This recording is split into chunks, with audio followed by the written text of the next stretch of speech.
thank all of you for gracing this occasion. It's a very important occasion for us, especially those that are part of the Harry Gwala Foundation. We want to thank those that have accepted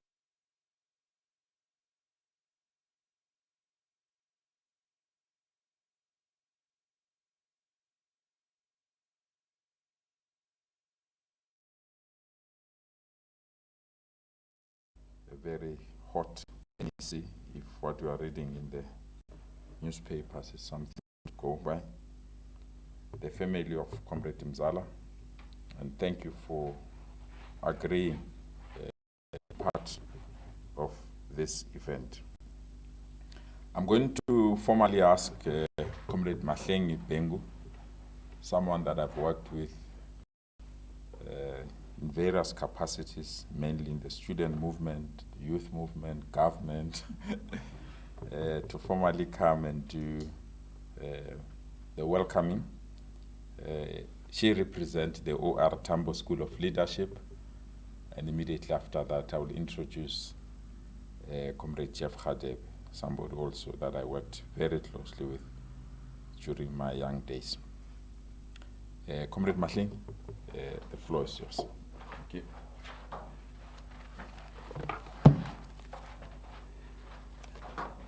Thank you very much, Comrade Panyaza,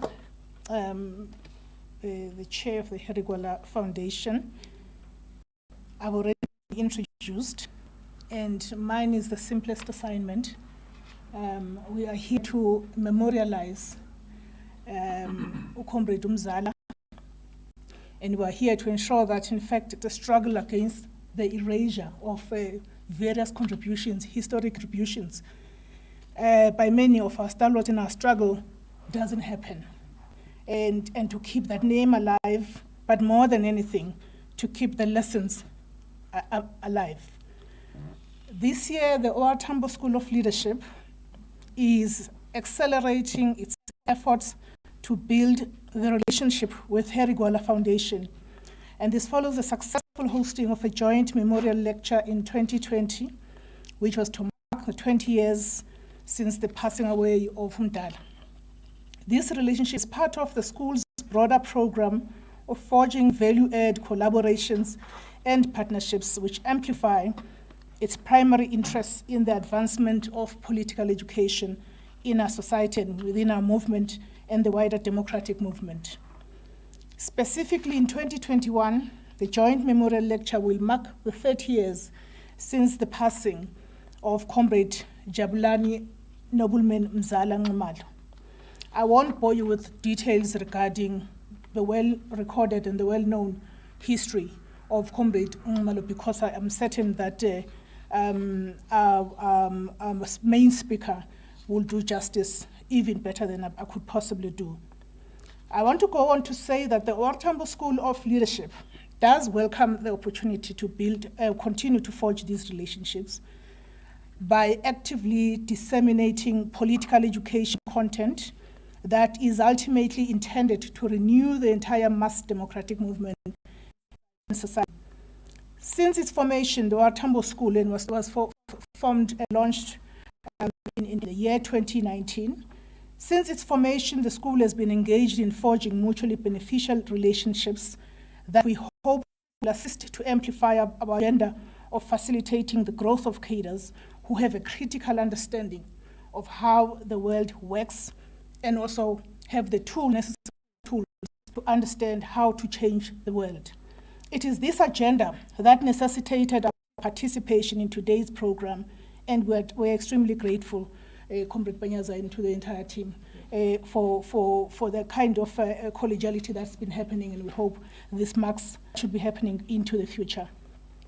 And whilst the occasion is one of a memorial lecture and could be mistakenly understood as merely historic in outlook, it is our view that the person being commemorated, which is Comrade Mzala Nxumalo, is an embodiment of lessons needed to be learned, cherished, and brought to life today within our organization, the ANC, its leagues, and the broader mass democratic movement and society. And I think we can say that these lessons that Mzala embodies and embodied have never been so needed in terms of the current state of the nation and the current state of our mother organization, the African National Congress. So I think this is very timely. A reading of his history from his school days and well into exile speaks to selfless service, speaks to servant leadership, which was underpinned by a strong sense of dedication, discipline, and resolve. And I just wanted to say that, in fact, for us as the OR Tambo School of Leadership, and I think all of the cadres that are still committed to changing the social order, it also lessons from Comrade Mzala speaks to the importance of intellectual work. And for me, that is always a takeaway whenever I read material in Nxumalo about how we've all been impacted by Comrade Mzala as young people, as student activists growing up, even now, because we are still activists. So I wanted to just really stress this thing about the criticality of intellectual work, and which is waning. And of course, not intellectual work that is divorced from practical struggles and practical work on the ground. Appreciating where we find ourselves today, it becomes important for the content of our political education and our discourse in general to reflect on what is the spirit of these gallant leaders like Comrade Mzala, and most importantly, how to keep it alive in the ways we unfold our own experience. I would like to then conclude by saying that it is our contention that leaders who are cadres with a well-rounded worldview will produce and implement world-class solutions. In our country's case, this would mean finding sustainable solutions to our myriad challenges, and by demonstrating how a cadre like Mzala represented such acumen, we will be offering ourselves moment of reflection on our respective roles in society. And of course, part of that ongoing reflection will be happening today as we seek to memorialize Comrade Mzala and those that worked with him. And as we seek to also stop the erasure of various contributions of people in our struggle for democracy and in our struggle for a new and a just social order. I thank you.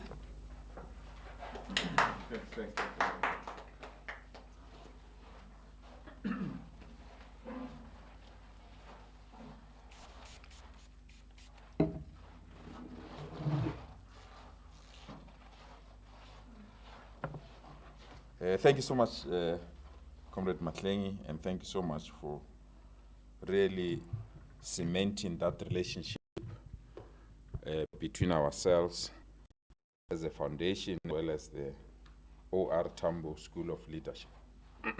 Comrades, almost 30 years ago, Comrade Jabulani Nobleman Nxumalo, who was fondly known as Comrade Mzala, departed from the world of the living. He died tragically at a young age of 35 years in exile. He was one of the sharpest and brilliant theoreticians ever to be produced by the ANC-SACP-led alliance.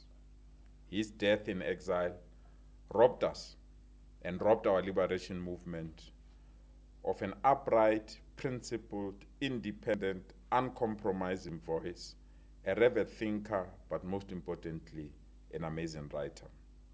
Comrade Mzala was an uncompromising communist, a dependable ally of the late Comrade Harry Gwala. We are remembering Comrade Mzala today, not to lament nor invoke his resting corpse, but to draw inspiration from his revolutionary ideas and teachings as a response to the persisting challenges faced by the people of our country, but most importantly, our movement. Today, as we remember this paragon of political correctness and leadership virtue, we call upon Comrade Mzalas of today to have a revolutionary duty to restore people's confidence to the ANC and its alliance structures. Mzalas of today must possess the high level of political maturity, ideological clarity, upright, and be incorruptible. It is within this context that we take this opportunity in memory of Comrade Mzala, that we call upon the cessation of hostilities amongst our leaders. The squabbles are too much, the divisions are unbearable. Our divisions and fights are not taking us anywhere as a movement. Our inability to resolve our differences are betraying the many generations that came before us that laid their lives for us to be free to. We call upon all our leaders to put our people first, but most importantly, to protect our movement. Comrade Mzala's intellectual work acted as an organizer and mobilizer during difficult period in our struggle. His work inspired many activists in the underground inside the country to advance the cause of liberation struggle as it was led by the ANC-SACP alliance at that time. It was not by accident that those who collaborated with the regime saw Comrade Mzala as a threat, and it was not by mistake that the apartheid regime banned his book, Cde Chief with a Double Agenda. Today, we take this opportunity to call upon our democratic state, especially the Ministry of Arts and Culture, to symbolically unban Comrade Mzala's book and make this book accessible in all our public libraries and institutions. Furthermore, as the Harry Kwala Foundation, we want to lobby the General Secretary of the SACP to open a discussion as a Minister of Higher Education to ensure that the library section or the law faculty section of the University of Zululand be renamed Comrade Mzala Nxumalo School of Law. This, we believe, will be the best way we can honor this intellectual giant, an inspirational product of the June 16 uprisings. As long as we live, Comrade Mzala's name will never be erased from our collective memories and history. His name is too precious to be easily forgotten or relegated to the dustbin of history. Comrade Mzala has not died because his ideals for a truly non-racial, non-sexist and democratic South Africa cannot die. I had the honor to be part of the reception committee that welcomed this comrade, who will address now, when he was released from Robben Island while I was a student at the then University of Natal Durban campus. Actually, my first membership card of the SACP Central, Durban Central, still bears his signature. Comrades and revolutionaries, allow me to call upon Comrade Jeff Radebe, a tried and tested cadre of our movement, a product of the 1976 detachment that swelled the ranks of Umkhonto weSizwe along with Comrade Mzala, a great graduate of the Lenin School in the former Soviet Union, an intellectual in his own right, a former Robben Islander, an Umkhambani decorated son, to deliver a lecture in honor of Comrade Mzala Nxumalo, who lies buried in Engoye, KwaZulu-Natal. Comrade Jeff, thank you so much for agreeing to address us. Thank you.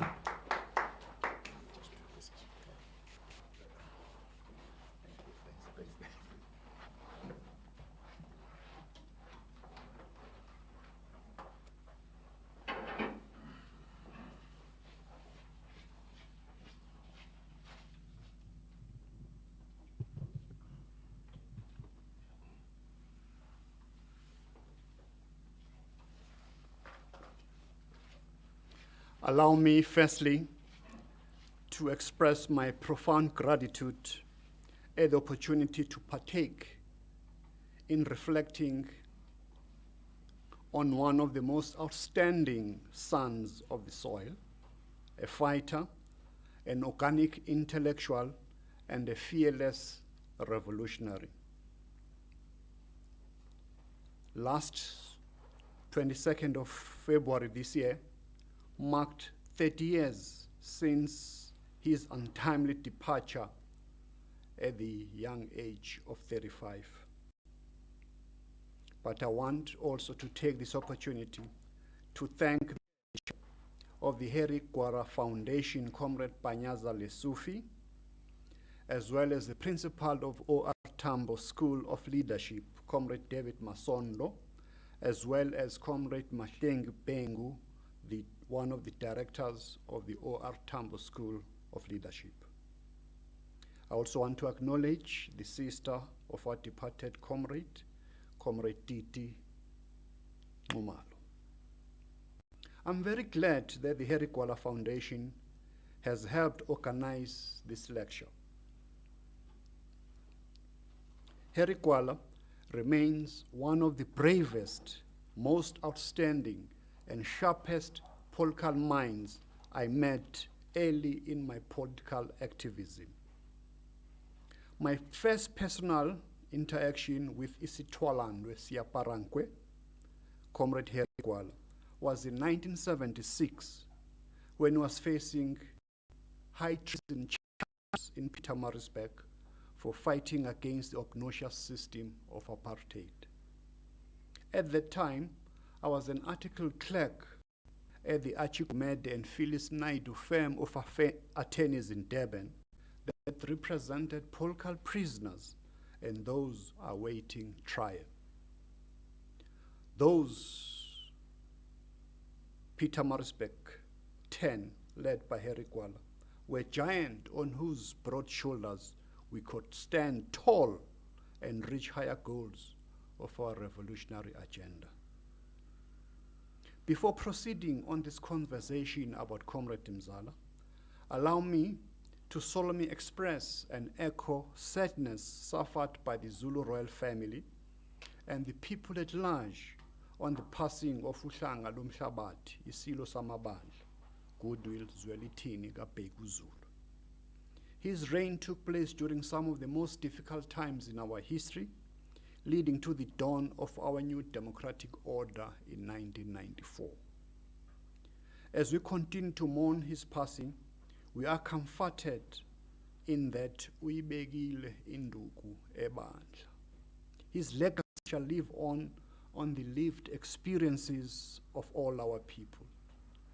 I wish the royal family well during these trying times as they forge ahead into a new era without what was undoubtedly their pillar of strength for almost 50 years.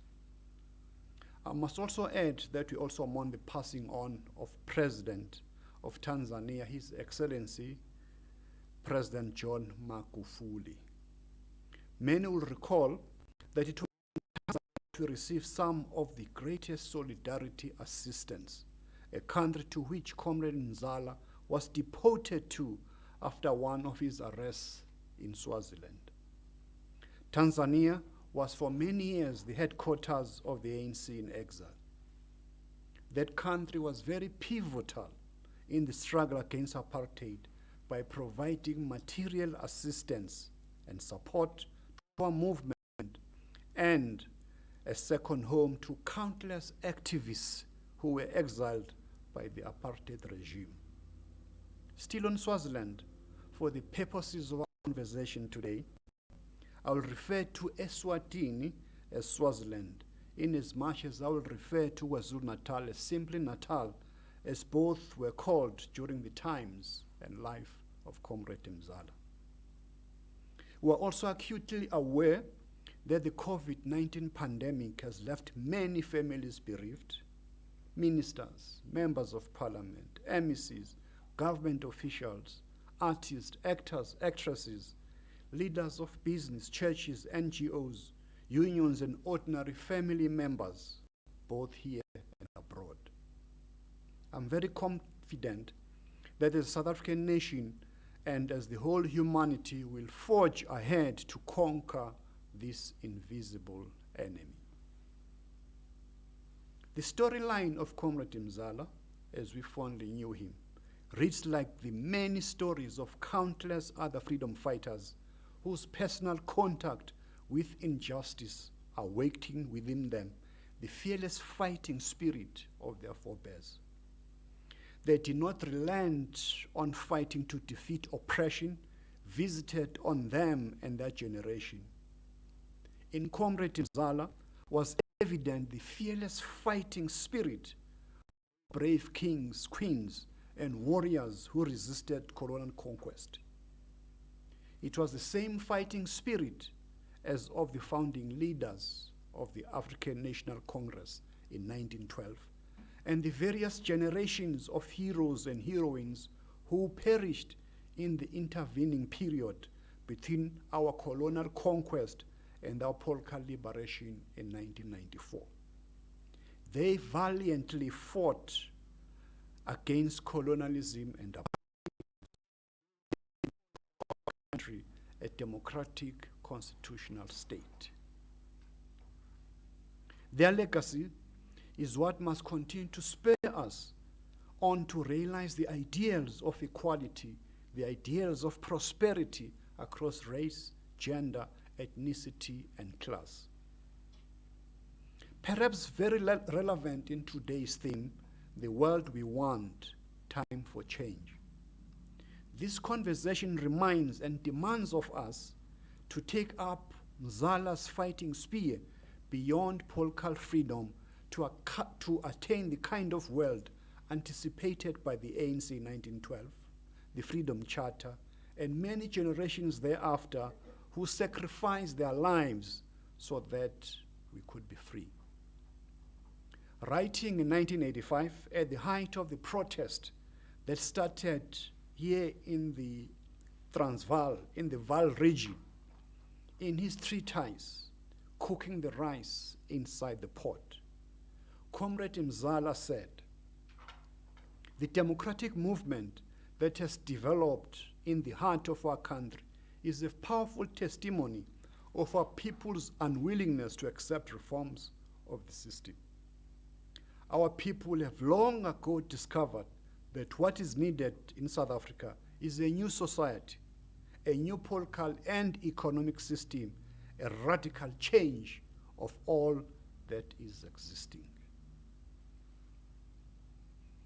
In celebrating, therefore, his legacy and commemorating his untimely demise in 1991, we should be interrogating the pertinent question on whether or not we are on course, on the world we want, and if we are indeed effecting the radical changes consistent with the national democratic revolution leading to the national democratic society.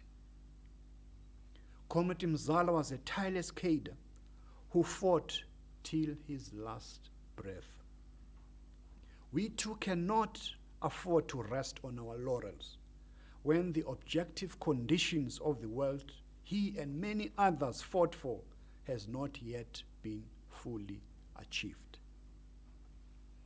Born in Dundee on the 22nd of October in 1955, to parents that were both school teachers, Baba Benjamin and Mama Elsley, Comrade Mzala was encouraged from a very early age to read books, and in this way developed the nascent inquisitive mind that later molded him into a well-accomplished and dynamic organic intellectual, prolific writer, and a fearless revolutionary.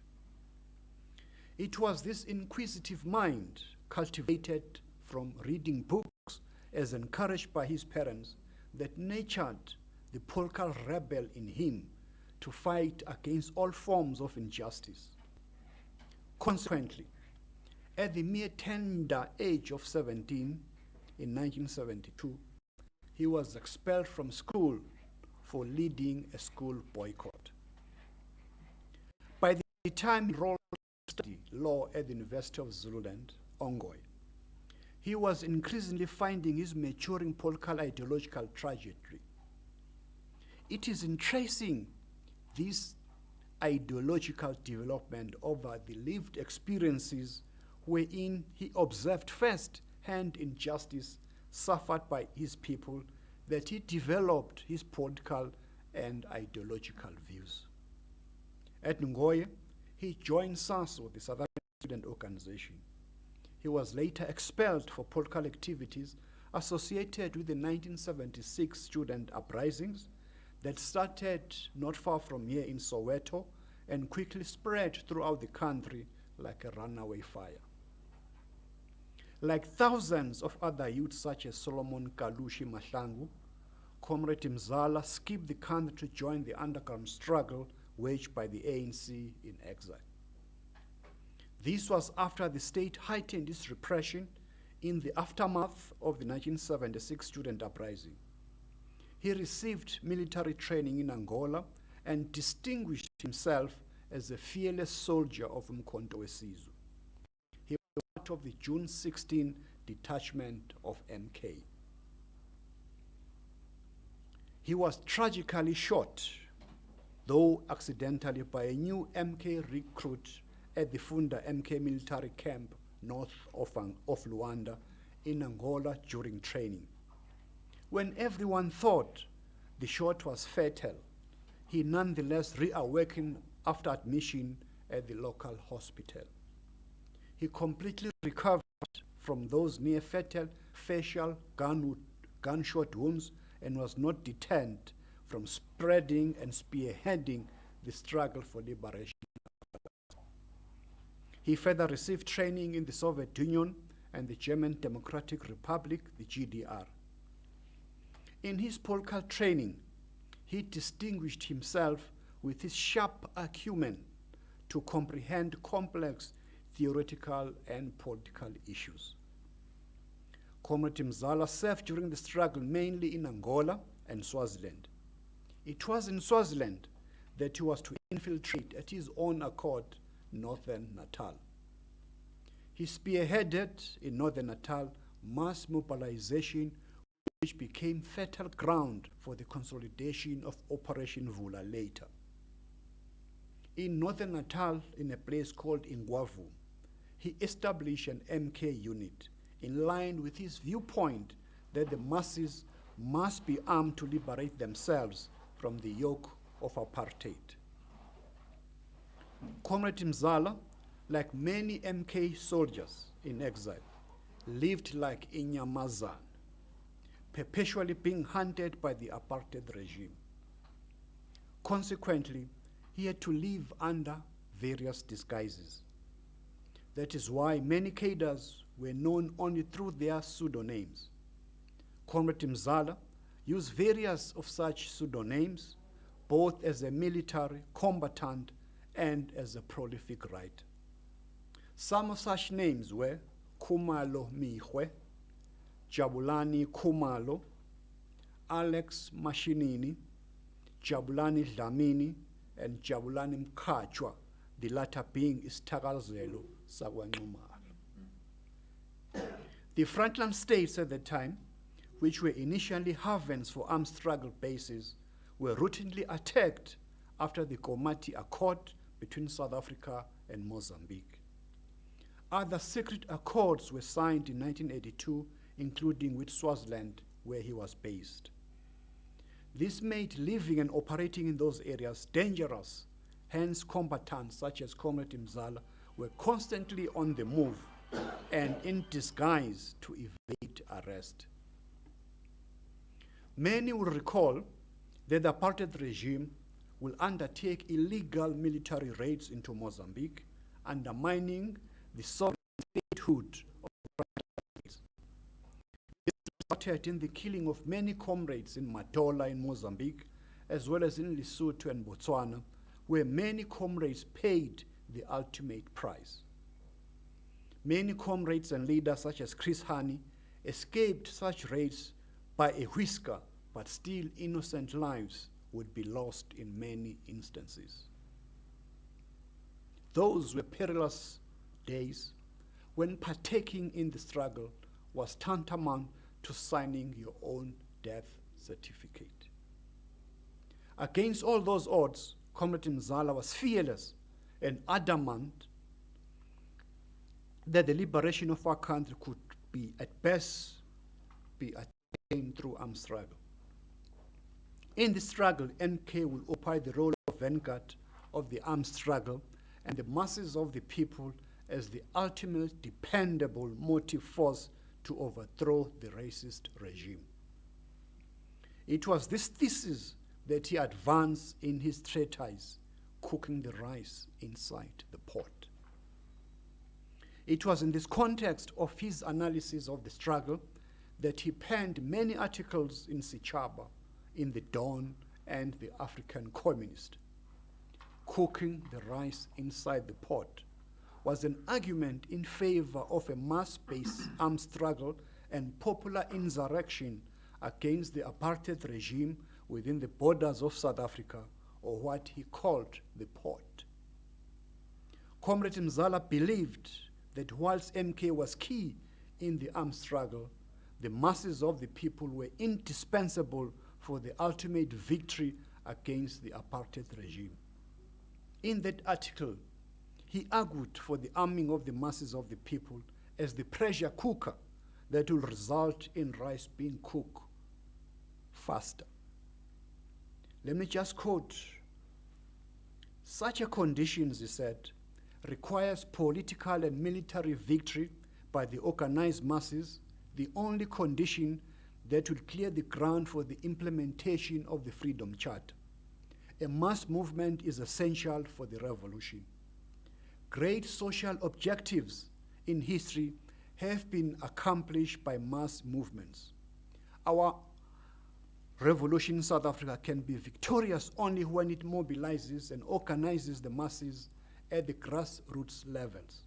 It can be invincible force only when it is an offshoot of the embattled workers, rural toilers, and other democratic forces. The decisive role of the masses in revolution cannot be substituted by an elite core of professional revolutionaries. We seek to establish the power of the people and not of the vanguard movement, close quotes. From this, we can decipher that Comrade Mzala believed that the masses were not an appendix, but at the core of the struggle, without which the struggle could not succeed. He would be appalled, therefore, by the social distance between those who lead and those who are ordinary members of the movement.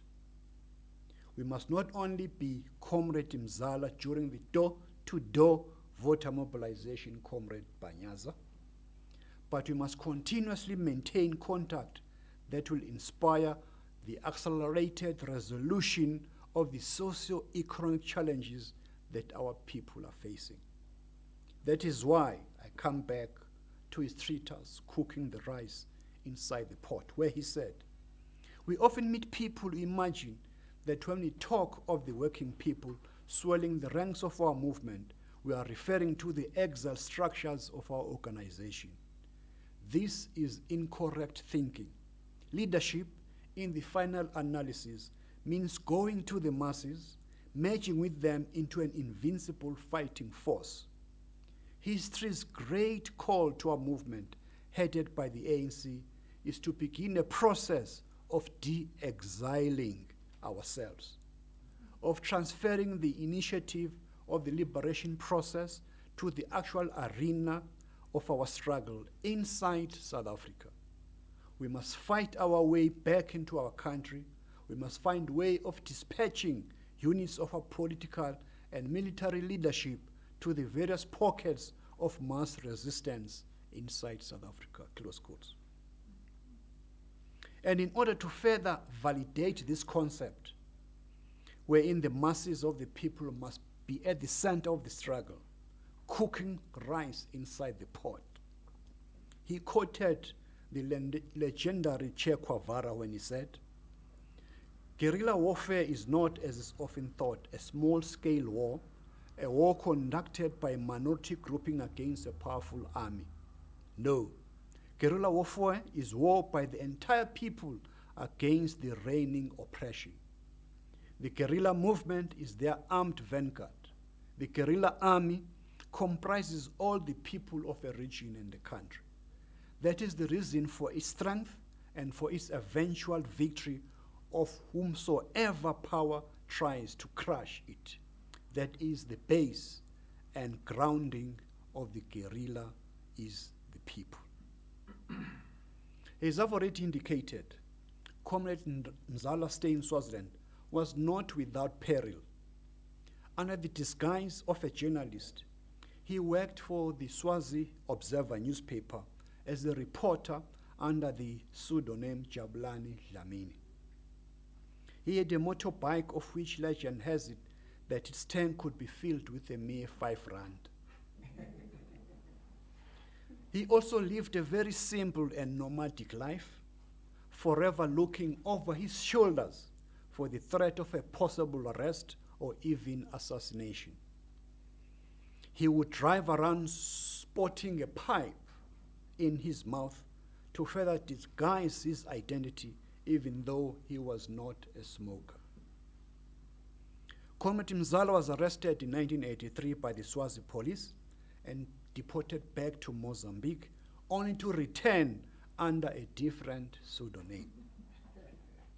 This was after the 1982 secret accord between apartheid regime and the Swazi government on flushing out all ANC cadres from that country. Still in 1983, I subsequently personally met with him in Maputo at a Polkal underground unit led by the late Comrade Shadrach Maphumulo. Comrade Shadrach Maphumulo was later assassinated by the apartheid regime in Swaziland in 1988. Even at that stage, when I met Comrade Mzala in 1983 in Maputo, his sharp, critical, and inquisitive mind was ever self-evident. He was interested in the Polkal reading material that I had with me, which was written in German. His critical mind was always thirsty for more knowledge. After his 1983 arrest and deportation to Mozambique, the relentless and fearless Mzala returned the same year in December and stayed in the southern part of Swaziland at the Shiselweni district. The advantage of Shiselweni district was its close proximity to northern Natal, where he was to later establish Polkal links as a Polkal commissar. His luck, however, ran out again as he was rearrested by the Swazi police the following year in 1984 and deported this time to faraway Tanzania. It was in Tanzania where he worked for Radio Freedom and Amandla Cultural Ensemble. He was subsequently deployed in Prague in Czechoslovakia, now called Czech Republic, as an SACP representative on the editorial board of the World Marxist Review. Comrade Mzala had taken over this position from Comrade Esop Pahad, who in turn had taken it over from Comrade Michael Hamel. As editor of the African Communist, Michael Hamel had written way back in 1959 in the first edition of the African Communist that Africa needs a communist thought as dry and thirsty soil needs rain. Marxism-Leninism was the undisputed world ideological outlook for most revolutionary fighters across the globe, and in particular the ANC and its tripartite allies. I'm very confident that had he not passed on, like Brian Bunting, our late veteran, and the current SSCP veteran Esop Pahad, would also attest that this distinguished thinker of note would have been a member of the South African Communist Party Central Committee and an editor of the African Communist. After taking ill, he was subsequently transferred to London for medical treatment in 1987. It was in London he was to spend the latter days of his life. Even though his health had deteriorated, he continued to tirelessly work for the liberation of South Africa from apartheid as part of the International Committee of the SACP. Whilst in London, he registered for his PhD degree at the University of Essex, but could not complete it due to ill health, leading to his ultimate demise on the 22nd February of 1991. This was almost a year after the unbanning of the Polkal organization and the release of President Nelson Mandela in 1990. Like the biblical Moses, and as history would have it later with O.R. Tambo and Chris Hani, he saw the promised land but could not occupy it. Negotiations for a post-apartheid South Africa had become a reality at the time of his demise, and the hopes for a new South Africa in the horizon were very high. The year preceding his demise in December 1990, the ANC held its National Consultative Conference in Nasrec for which he was nominated to attend as an ANC representative from the London region, but could not do so because of ill health. In 2010, Cde Mzala Nxumalo was awarded by former President Zuma an Order of Luthuli in silver posthumously for his outstanding contribution to the liberation struggle against apartheid. Often the case, when we reminisce about the history of our struggle and the iconic leaders who led it, we sometimes merely do so to regale ourselves with our individual and collective heroism, but to reflect on how that part of history has bearing on contemporary challenges. It is therefore not uncommon for people to wonder what this or that leader would have said or done in contemporary South Africa had they been alive. Comrade Mzala is one such departed leader whose wisdom has been sorely missed during this period of a democratic transition. It is in this context that Mzala obliges us, through his legacy as individual cadres, as well as a movement, to tirelessly advance the vision of a non-racial, non-sexist, democratic, equal, more particularly prosperous society. Mzala was opposed to reform in favor of total liberation. He asserted that the oppressed people definitely reject as unworthy of them any petty and ill-fated freedom handed out by the oppressors. They are prepared to forsake immediate petty political gains and reformist handouts in the belief that they are part of a victorious revolution. I can therefore say without any fear of contradiction that while appreciating the urgency of resolving the problem of poverty through social grants, Comrade Mzala would have urged us to move beyond that. He would have argued this so that the people can earn their living through economic opportunities such as decent jobs and entrepreneurships. He would have argued this not as a way of assimilating blacks into the white-owned economy, but as a basis to fundamentally restructure the economy to reflect the demographics of race and gender and restore the dignity of all our people. In such an argument, bulging the middle class would have been in line with eradicating poverty, as it is with many advanced economies. His argument would have probably been that the middle class must not be one that is highly indebted to financial institutions, rendering it a false claim their redemption from poverty. Of course, Mzala would have deeply appreciated the eventualities of the negotiated settlement. However, he would have most probably not settled on the political breakthrough of 1994 as a permanent state of affairs. Cde Mzala would not only have accepted that the problem of the South African economy is that of racial inequality and monopoly capital, but would have also propounded on how to undo the structural defects of the economy that continue to cast barrier to the participation by the majority of South Africans. For the ardent Marxist that he was, he would have reminded us of Karl Marx's assertion that philosophers have only interpreted the world in various ways. The point, however, is to change it. I'm confident that he would have further said, our task is very simple.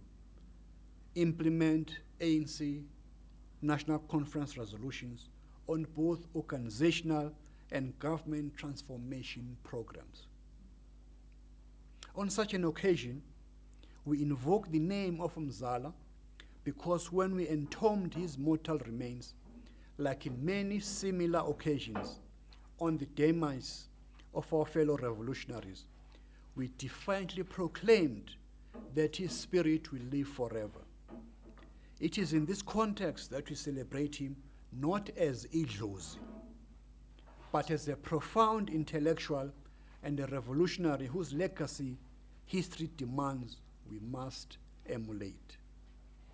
So today, in the spirit of Mzala, we are obliged by his record of struggle, his legacy, to critically look into the theoretical, political, intellectual, and ideological basis for the various challenges we have both as a movement as well as a ruling party in power. Comrade Mzala was a man with a passion, with a mission. Armed with his religious Christian beliefs and background, he began early in his teens to fight against injustice at schools and at university. Perhaps we should pose the question on what Mzala would have thought of our education system, if indeed it prepares the kind of a generation that must take over the reins of the country in every sphere of our body politic. Mzala would have insisted, based on his own experience as a young activist, that inkunzi isemathole. Comrade Mzala was an organic intellectual, groomed into progressive ideological worldview by personal experiences in observing conflicts occasioned by societal and state-orchestrated injustices.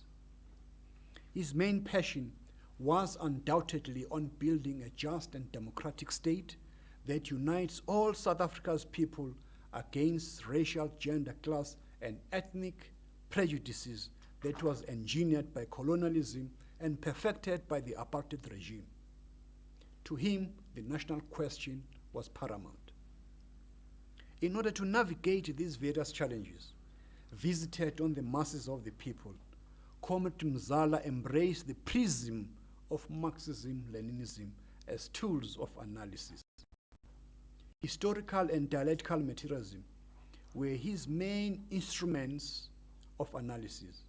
He lived to Che Guevara's mantra that the true revolutionary is guided by great feelings of love.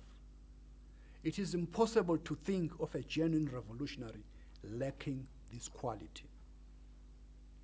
Armed with historical and dialectical materialism, Comrade Mzala sought theoretical resolution of the contradictions he observed in society as a basis for their practical resolution. He did not blame others when he saw a problem, but would rather delve into resolving it, as he did out of his own volition when he launched an MK unit in Ngwavu. Of course, he did not dive into an unknown stream head-on first, but first measured his depth through his profound analytical abilities. Comrade Mzala teaches us that we must eliminate regrets by not thumb-sucking political, economic, and social solutions, but by consistently applying a scientific approach to analysis. There are many topical issues that we could attend to as a tribute to Comrade Mzala. It is a pity that many of his writings are not easily accessible online, as are the many writings of other leading icons of our struggle for liberation. It will be important that as the ANC, we attend urgently to the issue of our online archives, lest we live in the continuous present like some other animal species without consciousness, neither of history nor of the future. We do know that there is a Nxumalo Center for the Study of the South African Society in Pietermaritzburg. The center's work must arguably be profiled more to encourage, amongst others, readership by our youth into its role in our struggle for freedom and democracy. Surely, that center must also be helped to acquire all his writings if needs be. This will be for the preservation and accessibility to all researchers. One of its young researchers, Percy Ngonyama, whose PhD thesis was on Nxumalo at the University of Natal, was also a member of the center. He wrote a biography on Comrade Mzala, but unfortunately died just after completing his works on the subject in February 2019. In his tribute to the late Percy Ngonyama, the CEO of the Nxumalo Center, Derek Buchla, undertook to publish the biography works on Nxumalo into a book. Apart from the lessons we derive from his lived example, we have a duty to continuously honor him so that the youth of today must know that freedom was not free. Cde Mzala lived the struggle to his last day, when he could have chosen to betray it and become anything else other than a revolutionary.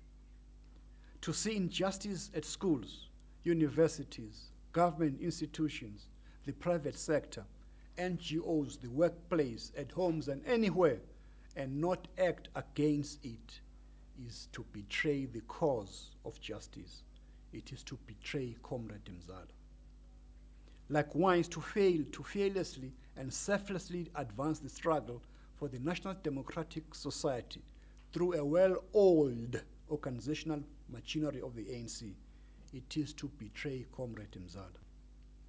It is a betrayal of Comrade Mzala when we fail to intellectually arm our youth to the extent that their organization, the ANC Youth League, is in perpetual limbo, unable to even convene their national congress.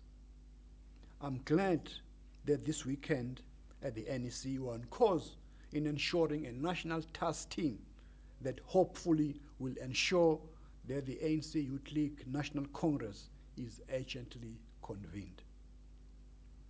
If we were to speak of multiplying Comrade Mzala, there is no better place than the ANC Youth League, the Young Communist League, SASCO, and COSAS. To borrow from Michael Hamel, the youth needs communist thought, just like the dry and thirsty soil needs rain to help grow any vegetation. To be a factionalist is to betray the objective and scientific approach of Comrade Mzala. Comrade Mzala would not have stopped at decrying or lamenting the status quo, but would have provided intellectual clarity no matter the magnitude or complexity of the challenges at hand. To be despondent in the face of adversity of challenges is to betray the never die spirit of Comrade Mzala. Comrade Mzala is not merely nominally attributed as an intellectual of note, but among others because of his pedigree in the trenches of intellectual struggle. In appraising the Freedom Charter as the ideological pathway of our struggle and the future democratic South Africa, he was acutely aware that the Charter itself was not a socialist document. He believed it was about the revolutionary and fundamental transformation of South African society. He could therefore defend robustly the radical posture of the Freedom Charter against counterclaims of the Azania Manifesto arising from the National Forum, purporting to be an alternative to the Freedom Charter. He knew that by the envisaged democracy was not necessarily meant socialism on the onset, but the defeat of apartheid and the installation of the will of the people. As a Marxist, he believed in the agency of both the vanguard as the core leadership and the masses of the people as the ultimate motive force for change to usher in the kind of world we want. In this, he would have lauded the NGC resolutions in Port Elizabeth in 2000 in defining the motive force for change as essentially those who stand to benefit from the revolution. He would have argued that the structure of the economy can only be transformed by the masses of the people through their own agency as motive force for change. Comrade Mzala was both a member of the ANC and SACP, and I'm confident had he been a worker in South Africa today, he would have been a member of COSATU also. That is why he envied those struggling within the country in his cooking the rice inside the pot treatise. Unity of purpose was very important to him, and factionalism and disunity would have pained him greatly. Of course, we do not seek to put words in the mouth of the dead, but his lived experience presents the pattern from which we could draw profound lessons of the political and economic tasks at hand.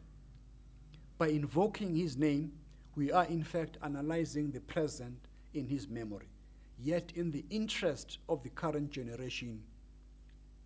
His radical posture would have resonated very well with the 2012 ANC National Conference resolutions on the agency of the second phase of our democratic transition to be characterized by radical socio-economic transformation. To him, the rice must be cooked inside the pot, meaning that the contradictions must be sharpened internally to the point where the oppressor relents on the will of the masses politically and economically. In doing so, the ANC can never succeed if it fails to march in one step and in tandem with the masses of the people. As a member of the SACP Mzala, we must say that the SACP should continuously interrogate the trajectory towards socialism, as it did with the South African Road to Socialism in 1962 and the political program of the SACP 2012 to 2017 at the 13th National Congress. It would be a disservice to truth if we were not to mention that against the odds of all the challenges we face and encountered since the advent of democracy, the ANC government has ensured that our country today is better than what it was in 1994. On areas of electrification, of human settlements, of road infrastructure, and other infrastructural programs, access to health, access to education, access to justice, social grants for the relief of those extremely poor, and many other initiatives, the ANC government has helped alleviate poverty either directly or indirectly through job creation. As we approach the national local government elections, there is no doubt in my mind that our clarion call must echo Comrade Mzala when he insisted that it is the masses of our people that will free themselves from the political and economic bondage. The ANC must at all times strive not to betray Mzala's clarion call on the masses to take their own socio-economic liberation upon themselves. Local government must enable popular economic participation at all localities. We must not betray the masses as they mandate us to lead in local government transformation. Local government must remain our priority of ensuring we transform this economy to reflect the democratic aspirations of all our people as entailed in the African claims, in the Freedom Charter, in the RDP document, in the National Development Plan, and all ANC National Conference resolutions. I therefore urge you to celebrate Comrade Mzala both in word and in deed. As my parting shot, and on a lighter note, allow me to reflect on an incident that speaks to the resilience of Comrade Mzala. When his penned and published Intellectualism received no counter critique or review, he had to write a rejoinder to his own cooking the rice inside the pot. He did so through another profound article, albeit under a different pseudonym, with the title, Preparing the Fire Before Cooking the Rice Inside the Pot.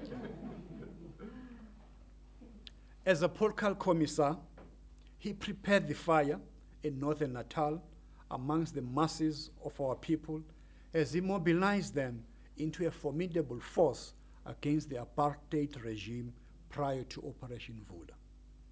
I do hope that the OR Tambo School of Leadership, the Harry Gwala Foundation, and other similar initiatives will help us have more Mzalas so that we have in every generation a vanguard of young, dynamic, critical, scientific analysts and leaders to further shape the content and the trajectory of our revolution.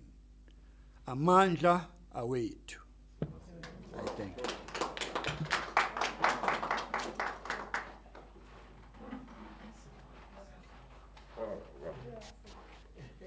So, thank you so much, Comrade Jeff, for the informative and detailed presentation on Comrade Mzala. It literally went beyond our expectations. We really struggled to get some of the information that you have nicely captured and packaged. I hope the team will get the input so that we can also distribute it as widely as possible. I know we are joined by other members of the family as well as the family of Harry Gwala. Thank you so much for coming. We truly, truly and honestly appreciate your presence as always. Sister Nxumalo, we just want to hand over to you now and also get a message from the family. Thank you so much.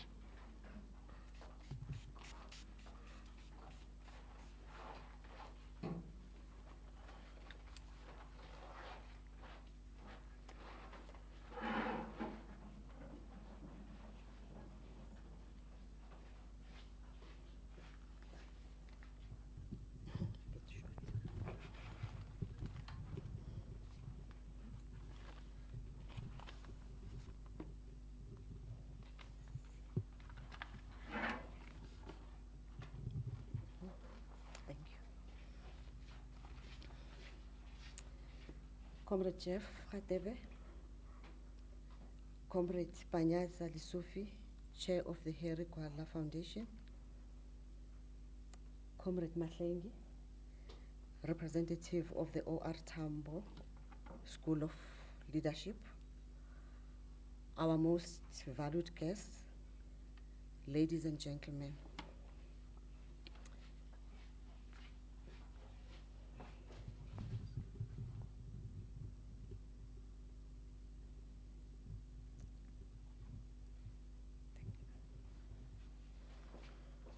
It is my privilege to have been asked to propose a vote of thanks on this occasion.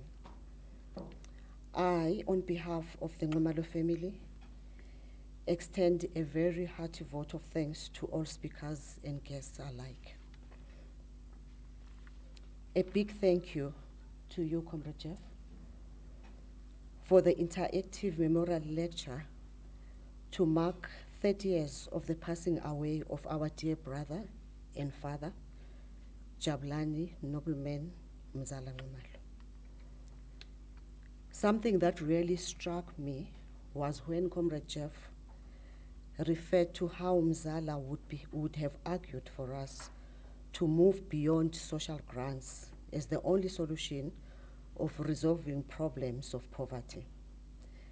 Mzala would have argued that we should create an environment that would allow people to have decent jobs and not assimilate blacks into the white-owned economy, but fundamentally structure the economy to reflect the demographics of race and gender and restore the dignity of all our people.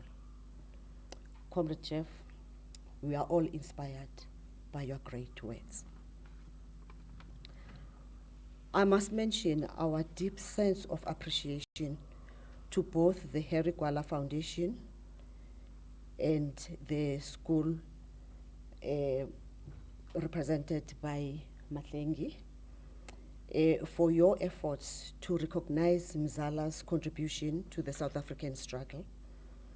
Further, we are grateful to you for the perfect logistical support and guidance in organizing this lecture.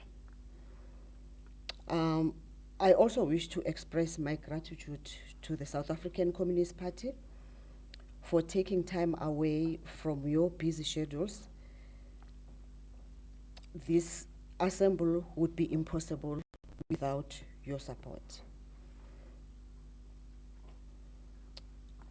I may also like to express my sincere thanks, particularly to the story that Comrade Jeff referred to in most of his statement, referring to cooking the rice inside the pot, and how Comrade Mzala even spoke about preparing fire before cooking the pot. And those were his intellectual arguments.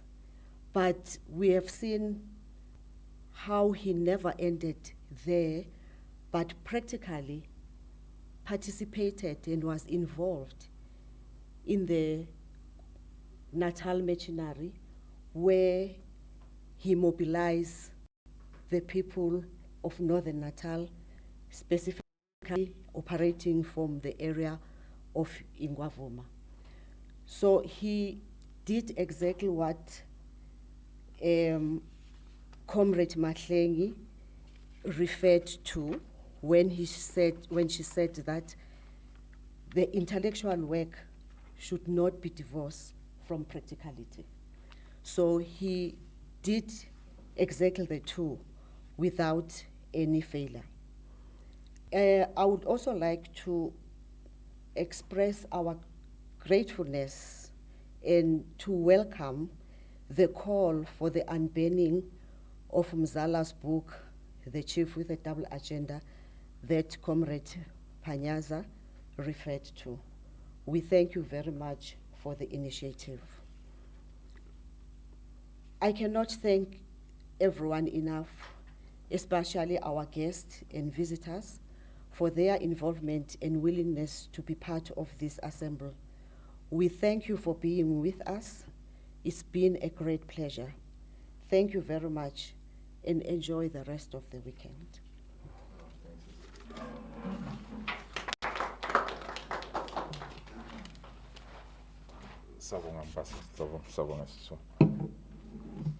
Comrades, that's it. I honestly want to thank everyone that has been part of this session and those that made it possible for us to be here. We always say, as long as you are still alive, Comrade Mzala will not die.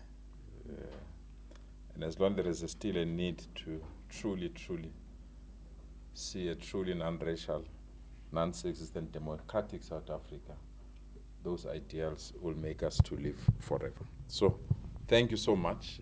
Unless if I've missed something, comrades, I really want to thank, as it was done, by our ambassador, everyone that made it possible for us to be here. We were working very hard towards the 20th of June, when the gravesite of Comrade Harry Gwala, which has already been declared a heritage site. So our next big project is to go there and officially unveil it, so that our children, our children's children will understand where lies a giant also of our revolutionary movement. So to all of you who have joined us, we really appreciate, and I hate prolonging things for purpose of prolonging them. So thank you so much. Thank you, and thanks for coming. Thanks.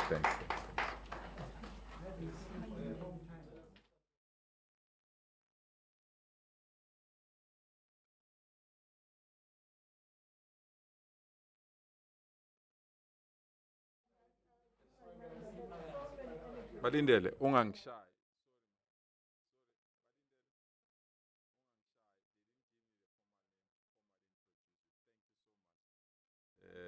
Really, thanks for coming. I know it was just a communication breakdown there and there, but thank you once more for coming. We truly appreciate that, man. Thank you so much. Thanks.